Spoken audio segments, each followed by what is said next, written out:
ശരി, ഷൈജു അതിലേക്ക് ഞാൻ വരാം. ശ്രീ നിതീഷ് നാരായണൻ, ഇവിടെ കേരളത്തിന്റെ സവിശേഷമായ സാഹചര്യത്തിൽ രണ്ട് പ്രമുഖ ന്യൂനപക്ഷങ്ങളിൽ ഒന്നിനെങ്കിലും കൂടെ നിർത്താതെ തങ്ങൾക്ക് ഇവിടെ ഒരു പ്രോസ്പെക്ട്സും ഇല്ല, ഒരു തരത്തിലുള്ള സാധ്യതയുമില്ല എന്ന് തുറന്നു പറഞ്ഞ ആളാണ് കെ സുരേന്ദ്രൻ, മുൻ BJP സംസ്ഥാന അധ്യക്ഷൻ.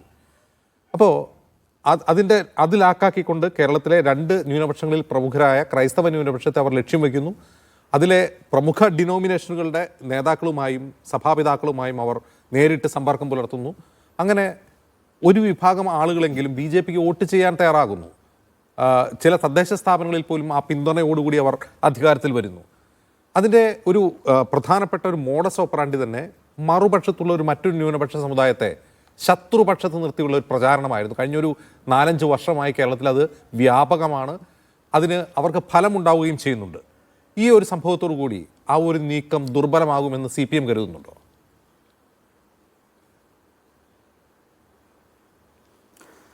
ഇത് ഇന്ത്യയിലെമ്പാടും RSS സംഘപരിവാരം പ്രവർത്തിച്ചു കൊണ്ടിരിക്കുന്ന ഒരു രീതിയാണിത്. അതായത് ഒരു സമൂഹത്തെ ടാർഗറ്റ് ചെയ്യുക, ആ സമൂഹത്തിലെ സാമൂഹിക വിഭാഗങ്ങളെ തരംതിരിക്കുക, എങ്ങനെയാണ് സാമൂഹിക വിഭാഗങ്ങൾ തമ്മിൽ സംഘർഷങ്ങൾ രൂപപ്പെടുത്തിക്കൊണ്ട് ഒരു വിഭാഗത്തെ മറ്റൊരു വിഭാഗത്തിൻ്റെ ശത്രുവാക്കി നിർത്തിക്കൊണ്ട് അവിടെ രാഷ്ട്രീയ നേട്ടം കൈവരിക്കാൻ വേണ്ടി പറ്റുക എന്നുള്ളതാണ്. എന്ന് വെച്ചാൽ ഒരു സമൂഹത്തെ അസ്വസ്ഥമാക്കിക്കൊണ്ട്, സമൂഹത്തിൽ ഒന്നിച്ചു ജീവിക്കുന്ന ജനങ്ങളെ പരസ്പരം ശത്രുക്കളാക്കി നിർത്തിക്കൊണ്ട് എങ്ങനെ അതിൽ ഒരു വിഭാഗത്തെ താൽക്കാലികമായി ഉപയോഗിച്ചുകൊണ്ട് എങ്ങനെ നേട്ടമുണ്ടാക്കിയെടുക്കാം എന്നുള്ള സോഷ്യൽ എഞ്ചിനീയറിംഗ് ഇന്ത്യയിലെമ്പാടും RSS നടത്തുന്നുണ്ട്, സംഘപരിവാരം നടത്തുന്നുണ്ട്. അത് ഛത്തീസ്ഗഡിലുണ്ട്, അത് കേരളത്തിലുണ്ട്. ഛത്തീസ്ഗഡിൽ എങ്ങനെയാണ് നടക്കുന്നത്? ഛത്തീസ്ഗഡ് എന്ന് പറയുന്നത് ട്രൈബൽ ഭൂരിപക്ഷ മേഖല ഒരുപാടുള്ള സ്ഥലമാണ്. ഛത്തീസ്ഗഡിലെ ജനസംഖ്യയുടെ 34% ആദിവാസികളാണ്. എന്നാൽ നേരത്തെ സൂചിപ്പിച്ചിട്ടുള്ള പോലെ തന്നെ അതിൽ ആദിവാസി ക്രിസ്ത്യൻ വിഭാഗവും അതിനകത്ത് ഉണ്ട്. വ്യത്യസ്ത മതവിശ്വാസം പുലർത്തുന്ന ആളുകൾ ഉണ്ട്. അപ്പോൾ അതിനകത്ത് ഒരു സംഘർഷം രൂപപ്പെടുത്തുക എന്നുള്ളത് എത്രയോ വർഷമായിട്ട് സംഘപരിവാരം ശ്രമിച്ചുകൊണ്ടേയിരിക്കുന്ന ഒരു കാര്യമാണ്. കേരളത്തിൻ്റെ ഡെമോഗ്രഫി വ്യത്യസ്തമാണ്.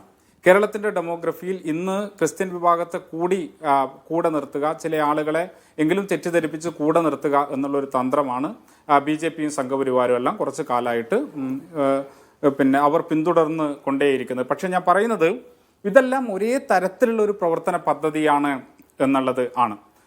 മറ്റൊരു കാര്യം, ഇന്ത്യയിലെ ക്രിസ്ത്യൻ വിഭാഗം ഉൾപ്പെടെയുള്ള ന്യൂനപക്ഷ വിഭാഗങ്ങൾ തങ്ങളുടെ ശത്രുക്കളാണ് എന്ന് എത്ര വർഷം മുന്നേ സംഘപരിവാരം പ്രഖ്യാപിച്ചതാ? ഇനി ഒന്നും വേണ്ട, 2014 ഡൽഹിയിൽ നടന്നിട്ടുള്ള ലോക ഹിന്ദു സമ്മേളനത്തിൽ RSS ഒരു പ്രഖ്യാപനം നടത്തുന്നത്. എന്തായിരുന്നു ആ പ്രഖ്യാപനം? അന്ന് വരെ ഉണ്ടായിട്ടുള്ള അവർ തുറന്നു പറഞ്ഞിട്ടുള്ളതിനേക്കാൾ ഒരുപടി കൂടി കടന്നിട്ട് അവരന്ന് പറഞ്ഞു. അവർ പറഞ്ഞത് ഇന്ത്യയിൽ 5 ശത്രുക്കളാണുള്ളത് എന്നുള്ളതാണ്. വിചാരധാരയിൽ പറഞ്ഞത്, ബെഞ്ച് ഓഫ് തോട്ട്സിൽ പറഞ്ഞത് 3 ആഭ്യന്തര ശത്രുക്കളാണ് എന്നുള്ളതായിരുന്നു. ക്രിസ്ത്യാനികൾ, മുസ്ലിങ്ങൾ, അതുപോലെ കമ്മ്യൂണിസ്റ്റുകാർ. 2014 നരേന്ദ്രമോദി അധികാരത്തിലെത്തിയതിനു ശേഷം ഡൽഹിയിൽ നടന്ന ലോക ഹിന്ദു സമ്മേളനത്തിൽ പങ്കെടുത്തിട്ട് പരസ്യമായിട്ട് പ്രഖ്യാപിച്ചു 5M ആണ് എന്ന്. എന്താ 5M? ഒന്ന് മാർക്സിസം, മെക്കാളയിസം, മിഷനറീസ്, അതുപോലെ മെറ്റീരിയലിസം, മുസ്ലിം എക്സ്ട്രീമിസം. ഇത് ലോകത്തോട് പ്രഖ്യാപിച്ചു. ഇത് പറയുമ്പോഴെങ്കിലും ആളുകൾക്ക് മനസ്സിലാകേണ്ടതല്ലേ ആരെയാണ് ഇവർ ടാർഗറ്റ് ചെയ്ത്, ഏത് തരത്തിലുള്ള ഒരു സമൂഹ നിർമ്മിതിയാണ് ഇവർ ലക്ഷ്യം വെക്കുന്നത് എന്നുള്ളത്. അതിനുശേഷം കഴിഞ്ഞ ഒരു 10 വർഷത്തെ കണക്കെടുത്ത് നോക്കുക. നമ്മുടെ മുന്നിൽ രേഖകളുണ്ട്. ആ രേഖകൾ പറയുന്നത് 8 ഇരട്ടിയിലധികം വർദ്ധിച്ചു ക്രിസ്ത്യാനികൾക്കെതിരായിട്ട്, ക്രിസ്ത്യൻ സ്ഥാപനങ്ങൾക്കെതിരായിട്ടുള്ള ആക്രമണം എന്നുള്ളതാണ്. 114 എണ്ണമായിരുന്നു 2013 രജിസ്റ്റർ ചെയ്തിട്ടുണ്ടായിരുന്നത്. 2024 എത്തുമ്പോഴേക്കും അത് 850ഓളമായിട്ട് വർദ്ധിച്ചത് നമ്മൾ കണ്ടു. 2023 നിന്ന് 24 എത്തുമ്പോഴേക്കും 114 എണ്ണമാണ് ഒരു വർഷം കൊണ്ട് വർദ്ധിച്ചിട്ടുള്ളത്. ഇത് നമ്മൾ കണ്ടുകൊണ്ടേയിരിക്കുന്നുണ്ട്. അതിന് മുമ്പ് എത്രയോ ഉദാഹരണങ്ങൾ നമുക്ക് പറയാൻ വേണ്ടി പറ്റും. അതിൽ ഗ്രഹാം സ്റ്റെയിൻസിനെയും മക്കളായ ഫിലിപ്പിനെയും തുമൂത്തിയെയും ചുട്ടുകൊന്നിട്ടുള്ള സംഘപരിവാര ഭീകരത നമ്മൾ കണ്ടിട്ടുണ്ട്.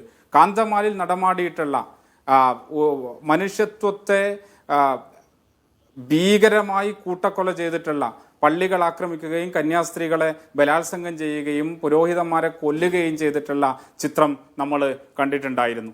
ജബൽപൂരിൽ നമ്മൾ കണ്ടിട്ടുണ്ട്. കരോളുകൾ ഈ ക്രിസ്മസ് കരോളുകൾ ആക്രമിക്കുന്നത് ഡൽഹി രാജ്യ തലസ്ഥാനത്തുൾപ്പെടെ അതിന് പരസ്യമായ വിലക്ക് ഏർപ്പെടുന്ന കാഴ്ച അനുഭവങ്ങൾ നമ്മൾ കണ്ടിട്ടുണ്ട്. ഓരോ സംസ്ഥാനത്തിന്റെയും ജനസംഖ്യ അനുസരിച്ച്, അവിടുത്തെ സാമൂഹിക വിഭാഗങ്ങളുടെ പ്രത്യേകത അനുസരിച്ച് അവിടെ സംഘർഷത്തെ മൂർച്ഛിപ്പിക്കുക എന്നുള്ളതാണ് സംഘപരിവാരം ശ്രമിച്ചുകൊണ്ടിരുന്നത്. കേരളത്തിലെ നേരത്തെ സൂചിപ്പിച്ചിട്ടുള്ളതുപോലെ 2 പ്രധാനപ്പെട്ട ന്യൂനപക്ഷ വിഭാഗം അതിനെ പരസ്പരം ശത്രുക്കളാക്കിയിട്ട് നിർത്തുക എന്നുള്ളതാണ്. അപ്പോൾ അതിന്റെ ആദ്യത്തെ ശത്രു മുസ്ലിങ്ങളാണ്. അപ്പോൾ മുസ്ലിങ്ങൾക്കെതിരായിട്ടുള്ള ഒരു വികാരം എവിടെ സൃഷ്ടിച്ചെടുക്കണം? ക്രിസ്ത്യാനികൾക്കിടയിൽ സൃഷ്ടിച്ചെടുക്കുക എന്നുള്ളതായിരുന്നു അവർ ലക്ഷ്യം വെച്ചത്. പക്ഷേ അവർ മനസ്സിലാക്കേണ്ട ഒരു കാര്യം, ഈ നാട്ടിലെ ജനങ്ങൾ നിങ്ങൾ തയ്യാറാക്കുന്ന തിരക്കഥക്കനുസരിച്ചിട്ട് ഈ പാവ കളിക്കുന്ന മടയന്മാരാണ് എന്ന് അവർ കരുതരുത്. അതുകൊണ്ടാണ് കേരളത്തിന്റെ തെരുവുകളിൽ ഒരുപക്ഷെ സഭാ നേതൃത്വത്തിന് മുൻപേ ജനങ്ങൾ പ്രതിഷേധം രേഖപ്പെടുന്ന, വിശ്വാസികൾ പ്രതിഷേധം രേഖപ്പെടുന്ന കാഴ്ച നമ്മൾ കണ്ടുകൊണ്ടിരിക്കുന്നത്. ഇപ്പോൾ അവർ പെട്ടിരിക്കുന്ന ഒരു കാഴ്ച എന്താണെന്ന് വെച്ച് കഴിഞ്ഞാൽ, കേരളത്തിൽ അവർ ഇതേ നിലപാട്, ഇപ്പൊ നേരത്തെ സുരേന്ദ്രൻ പറഞ്ഞൊരു കാര്യം ഞാൻ ഇതിന്റെ തുടക്കത്തിൽ കേൾക്കുകയായിരുന്നു. കേരളത്തിൽ ഇത് ബാധകല്ല, മതപരിവർത്തനം നടക്കുന്നൊന്നുമില്ല, മറ്റ് സംസ്ഥാനങ്ങളിൽ ഇത് ഇങ്ങനെയല്ല അവസ്ഥ എന്നുള്ളതാണ്. എന്ന് വെച്ചാൽ രാജസ്ഥാൻ, ഒഡീഷ, ഛത്തീസ്ഗഡ് ഉൾപ്പെടെയുള്ള ഉത്തരേന്ത്യൻ സംസ്ഥാനങ്ങളിൽ. നമ്മൾ ചോദിക്കേണ്ട ഒരു ചോദ്യം, മതപരിവർത്തനം തെറ്റാണോ എന്നുള്ളൊരു ചോദ്യം നമ്മൾ ചോദിക്കണം. ഇന്ത്യൻ ഭരണഘടനയുടെ ആർട്ടിക്കിൾ 25 അനുസരിച്ച് ഒരു മനുഷ്യന് ഏത് മതത്തിലും വിശ്വസിക്കാൻ വേണ്ടി പറ്റും, അവർക്കത് പിന്തുടരാൻ വേണ്ടിയിട്ട് പറ്റും. ഇത് ഛത്തീസ്ഗഡിൽ നടന്നിട്ടുള്ള മതപരിവർത്തനവുമായി ബന്ധപ്പെട്ട വിഷയമല്ല, എങ്കിലും ഇതൊരു ചർച്ചയായി വന്നു എന്നുള്ളത് കൊണ്ട് ഞാൻ പറയുകയാണ്. ഈ രാജ്യത്ത് ഏറ്റവും കൂടുതൽ ആളുകളെ കൂട്ടിയിട്ട് മതപരിവർത്തനം നടത്തിയതാരാ? അത് ഈ രാജ്യത്തിന്റെ ഭരണഘടന തയ്യാറാക്കാൻ വേണ്ടി നേതൃത്വം കൊടുത്ത മനുഷ്യനാണ്, ഡോക്ടർ BR അംബേദ്കർ ആണ്. 1956 നാഗ്പൂരിൽ അദ്ദേഹം ഒറ്റക്കല്ല, അതായത് ഹിന്ദു മതത്തെ ഞാൻ പരിപൂർണമായിട്ട് നിരാകരിക്കുന്നു, അത് അനീതിയുടെ, അസമത്വത്തിന്റെ, ശ്രേണീകൃതമായ വിവേചനത്തിന്റെ പ്രത്യയശാസ്ത്രമാണ്, അവിടെ തുല്യതയോ സാഹോദര്യമോ സാധ്യമല്ല എന്ന് പറഞ്ഞ് പരസ്യമായി പ്രഖ്യാപിച്ച് ലക്ഷക്കണക്കിന് ആളുകളെ കൂട്ടിയിട്ട് മതപരിവർത്തനം നടത്തിയവൻ നിങ്ങൾ അംബേദ്കറെ തള്ളിപ്പറയാൻ വേണ്ടിയിട്ട് തയ്യാറാകുമോ? ഇതാണ് ചോദ്യം. മറ്റൊന്ന്, കേരളത്തിലും നടക്കുന്നുണ്ട്. കേരളത്തിലും ആളുകൾ അവർക്കിഷ്ടമുള്ള മതങ്ങളിലേക്ക് മാറുന്നുണ്ട്, മതം ഉപേക്ഷിക്കുന്ന മനുഷ്യരുണ്ട്.